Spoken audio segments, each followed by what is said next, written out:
ผมទុកចិត្តបរទេសผมទុកចិត្តអភិនេស្ผมទុកចិត្តអភិប្រាយប្រើទុំលែងខ្ពស់រំពឹងឲ្យឆ្ងាយស្ដាប់ពាក្យបរិយាយបណ្ដាំមេជីผมទុកចិត្តបរទេសអ្វីហៅបរទេសគឺអ្នកដែលមានជាតិប្រទេសក្រៅពីយើងសម័យក៏ហៅជនបរទេសដែរមនុស្សនឹងកុំអាចទុកចិត្តពីព្រោះគេមានជាតិមានរបៀបមានបែបបទប្រពៃណីគេមកខុសពីយើងហើយម្ល៉េះហើយយើងទៅទុកចិត្តគេហួសពេកមិនមែនមិនឲ្យខ្សែគប់មិនឲ្យយកជាមិត្តទេឲ្យយកចេះប៉ុន្តែកុំអស់ពីចិត្តពេកដូចគេហៅថាកុំស្លាប់គំនិតទៅពេកបានជាលោកថាកុំទុកចិត្តបរទេស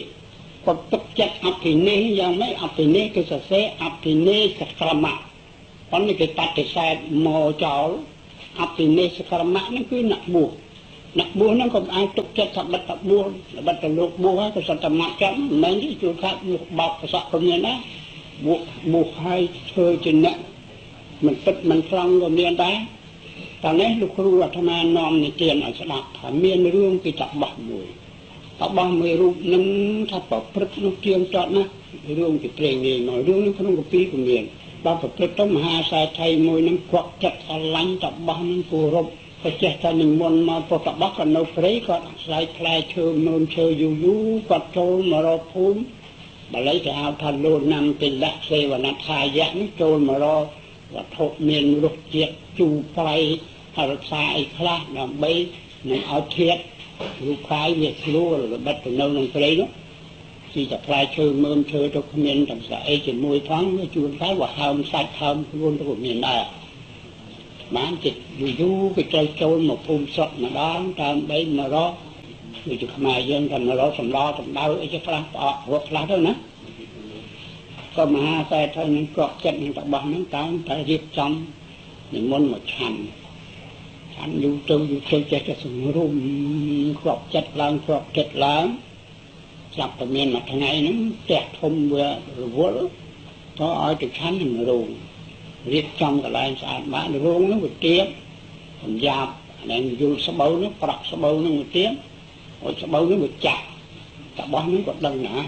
ស្បូវនេះវាចាស់ដល់ចេញលាចេញទៅវិញស្រាប់តែវាទើអាដែងភ្នួងដែលបួងខាងលើហ្នឹងសក់មកកញែងកញ្ញាហ្នឹងក៏ដោយអាកតិចស្បូវពីដបូលហ្នឹងបន្តិចជាប់សក់គាត់ធ្វើឲ្យដោយទៅឆ្ងាយប្រហែលជាយើងថាប៉ុណ្ណេះមកទៅក៏ត្រឡប់មកវិញ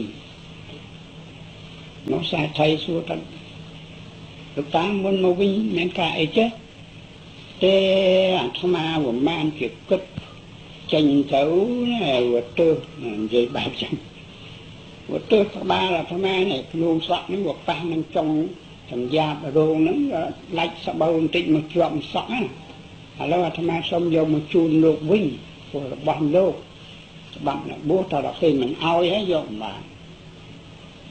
សេដ្ឋីនឹកទៅយីជុំនឹកអីត្រង់អញ្ចឹង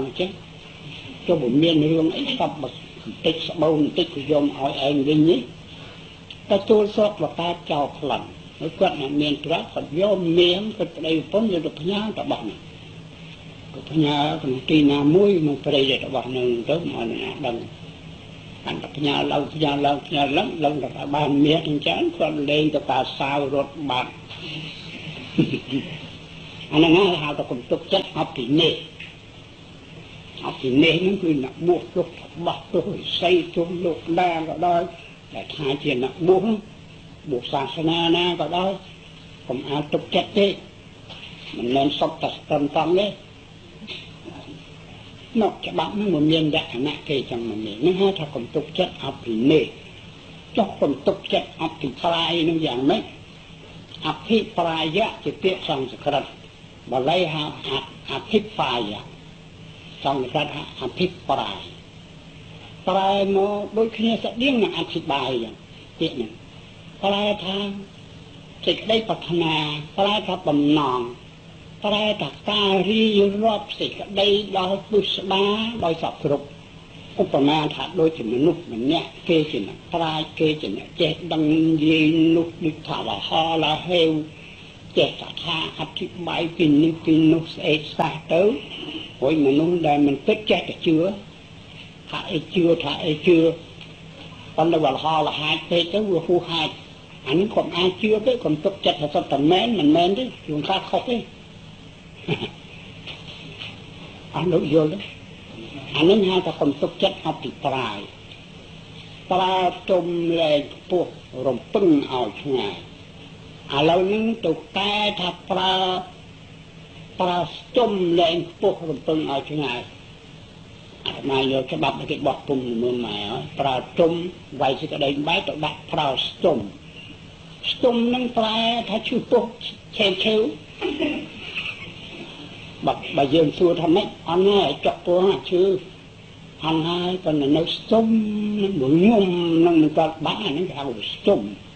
ខ្ញុំនឹកនិយាយថាខ្ញុំវិញសួរលោកចាស់ស្ទុំពោះអានេះមកឈឺទីក្តៅងុំហ្នឹងគេហៅស្ទុំចុះមិនក៏ទៅយកមកកែប្រើទុំទៅជាស្ទុំមកពីអ្នកកែនេះឯងមិនយល់ហើយតតែក៏អាណិតតតែឲ្យវាត្រូវតែចឹងទៅលេងទៅដាក់ឲ្យស្ទុំពោះទៅវិញហើយប្រើស្ទុំពោះហ្នឹងក៏ឲ្យលែងខ្ពស់ហ្នឹងប្រើទុំលែងខ្ពស់ព្រៀបដូចពាក្យនេះជាពាក្យព្រៀប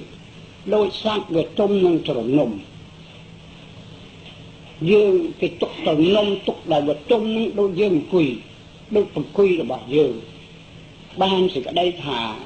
កាលណាបើគេអញ្ជើញយើងទៅជាភ្ញៀវអ្វីមួយក្នុងកាលណាមួយហើយគេមិនកំណត់កន្លែងដូចជាសម័យយើងសពថ្ងៃមានកៅអីមានអាសនៈអញ្ចឹងគេបិទស្លាកនឹងលោកនេះលោកនោះទៅគេមើលស្លាកមើលឆ្នោតដែរដោយអស់លោកជ្រាបគេអង្គុយtrongកន្លែងរបស់គេអានេះវាទៀងទាត់ទៅហើយចុះបើមកមិនដឹងជាកន្លែងណាគេប្រមាណដូចខ្មែរយើងបនគៀនមានការវល់អីមង្គលការកូនអីក៏ដល់មានកៅអីអង្គុយលើកទីលើកកម្រាលអញ្ចឹងឯងផ្លែតឡើងទៅដល់កន្លែងខ្ពស់ប៉ុណ្ណោះអានឹងលោកប្រាប់កុំឲ្យអញ្ចឹងឲ្យអង្គុយកន្លែងទៀតសិនកុំអានទៅលេងអាពុកមុនក៏ឲ្យយើងទៅអង្គុយខ្ពស់អញ្ចឹងនោះមានអស់លោកមានយុគមានស័ក្តិធំជាងយើងទៅដល់អ្នកចាក់ការភ្ញៀវគេប្រាប់នេះសុំលោកជើញមកខាងនេះអ្នកនេះទុកជូតអស់លោកគេបថ្វាយឲ្យពីអាពុះមកទៀតអានឹងថោកមិនត្រូវទៅរកអាកន្លែងពុះមុនទេត្រូវអង្គុយតាំងណាក៏សិននេះចុះចាំឲ្យគេអ្នករៀបចំគេមកយីចាំមិនអញ្ជើញមកដល់នេះមកនេះវិញនេះមកខាងនេះតើបានសំរុំអញ្ជើញមកហើយបើទុកជាខ្លួនយើងថាទេបានណាខ្ញុំនៅតែនឹងបានថាទេមិនព្រមទេសុំអញ្ជើញមកខាងនេះអានេះមានតម្លៃយល់ហើយគឺថាការណាចូលទៅកាន់ទីប្រជុំកុំអាលស្រោតទៅរកកន្លែងថ្នាក់ខ្ពស់មុនទុកឲ្យគេរៀបចំជាក្រោយសិនបើថាយើងវាល្មមហើយបើមានគេធំជាងយើងនោះអានោះសំយើងប៉ុណ្ណឹងទៅចុះតែចុះបើគេឃើញថាយើងជាអ្នកមុខនឹងមាត់គួរតឡើងទៅលើអានោះខ្លាញ់គេរៀបទៀតទៅយើងមិនមានតម្លៃកុំឲ្យគេទៅដេញទាញពីអាខ្ពស់មករកទៀតនេះអានេះល្អទេអានេះជាច្បាប់វាចូលក្នុងសុខជីវធម៌វាចូលក្នុងប្រពៃណីរបស់ជាតិរបស់ប្រទេសវាសិតតែមានន័យគេចឹងតើនឹងមានទំនៀមមួយទៀតថាម៉េចទៅសាស្មារណៈអ្នកគូនឹងអាហ្នឹងស៊ីបាយនឹងពលឺភ្លើងជៀមអ្នកចេះរបៀនពន់ទីថ្វាអាមិនចេះចំណេះច្បាស់ដោយប្រឡងកាលណាគេធំផងឯងងីងើកាលណាគេចេះផងឯងងីងើកាលណាគេធំលើឯងក្អេលក្អូនអានេះពាក្យប្រវត្តិដែរស៊ីបាយនឹងពលឺភ្លើងទៀនហ្នឹងទៅវាភ្លឺក៏បានអានឹងវាប្លង់ឧបមាដូចយើងក្រយើងមានចំណេះវិជ្ជាតិចគ្មានបនស័កអីប្រមាណអានេះគេទុកលោជាយើងស៊ីបាយនឹងពលឺភ្លើងទៀនវាមិនមែនភ្លឺតែចាស់តែចែងទេគឺថាវាភ្លឹមផ្លែតគ្រាន់តែកុំឲ្យតែមិនឃើញអីប៉ុណ្ណោះអានេះគេប្រៀបអញ្ចឹងខ្លួនយើងត្រូវតែទុកលុយជាស៊ីបាយនឹងពលឺភ្លើងទៀនចុះបើការចេះរបៀបពន់ទៅធွာ កាលណាគេរៀនអាគមរៀនគេមិនដែលសូត្រលឺទេគេសិតតែខ្សឹបគាត់នេះស្វាហ្នឹងប្រែថាចងគាត់បានសេចក្តីទៅថាគេត្រូវខ្សឹបគេមិនត្រូវសូត្រឲ្យមនុស្សលឺចាំអីទៅវាសាបរបៀបទេហ្នឹងជាចាស់ចំណេះដឹងដោយប្រឡងកាលមកគេធំផងឲ្យគេចេះផងឯងងាយងាយគឺថាចំណេះវិជ្ជាតែមិនត្រឹមពិសោធន៍គឺយើងសម័យតែមិនត្រឹមប្រឡងមើលមិនត្រឹមច្បាស់ថាជាមែនឬពុំមែនទេដូចជាអស់លោកអ្នករៀនក្មេងក្មេងយើងកូនចៅសពថ្ងៃរៀនហើយដល់ឆ្នាំដល់ឆ្នាំគេប្រឡងចុះហេតុអីក៏ចាំមានប្រឡងគេពិសោធន៍ដើម្បីឲ្យដឹងថាការដែលរៀននោះរៀនតែអស់តែនេះក៏យើងចន្លោះរៀនតើវាចាំទេវាយល់ទេចេះហើយឬនៅបានជាកើតមានការប្រឡងការពិសោធន៍នេះថាបើមិនទាន់បានពិសោធន៍ទេទុកថាជាគ្រប់គ្រាន់មិនទាន់បានទេបានថាចំណេះហ្នឹងត្រូវដឹងដោយប្រឡងកាលណាមកគេចេះផងឯងវាមើលគឺថាយើងចេះស្អីអស់លោកណាក៏ដោយអាត្មាក៏ដោយចេះអីថាឯងក៏បើហើយដល់មានគេចេះលើឯងមិននៅងាយងើមិនហ៊ានមកចាំចាំពីព្រោះខ្លាចគេតែទៅឃើញតែគេវាជ្រៅជ្រះណាស់ឯងខ្សោយជាងគេមើលខាលមកគេធំលើឯងគេអូនគឺថាគេដើមឯងនឹងព្រឹកបើណាស្រាប់តែធំមកដល់ខ្លាំងតែគេអូនអានឹងវាចូលក្នុងបាត់ប្រើទុំលែងពុះរំពឹងឲ្យឆ្ងាយអានឹងបានអធិប្បាយទៅវាចេញកំងតែអាថាកថាទៅទៀតទៅវាចឹងស្ដាប់ពាក្យបរិយាយបណ្ដាំមេជី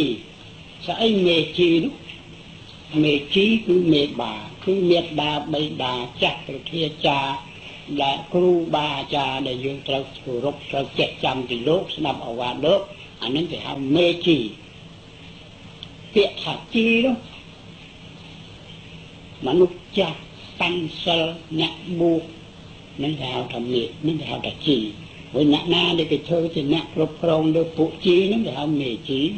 ដូចថាក្នុងមួយគ្រួសារមានម៉ែមេដាបិតាយាយតាចាស់ទុំអញ្ចឹងគេទុកថាជាមេជីស្ដាប់ពាក្យបរិយាយបណ្ដាំមេជីថាកុំឲ្យបោះបង់ពាក្យប្រាប់ពាក្យបដៅរបស់អ្នកគ្រប់គ្រងយើងត្រូវតែយើងស្ដាប់លោកអ្នកដែលបានឃ្លាបងប៉ុណ្ណឹងវាសិតតែមានន័យគេគ្រប់បាត់ទាំងអស់ហើយបងហ្នឹងហើយគឺថាបុរាណយើងពីដើមគេចេះអញ្ចឹង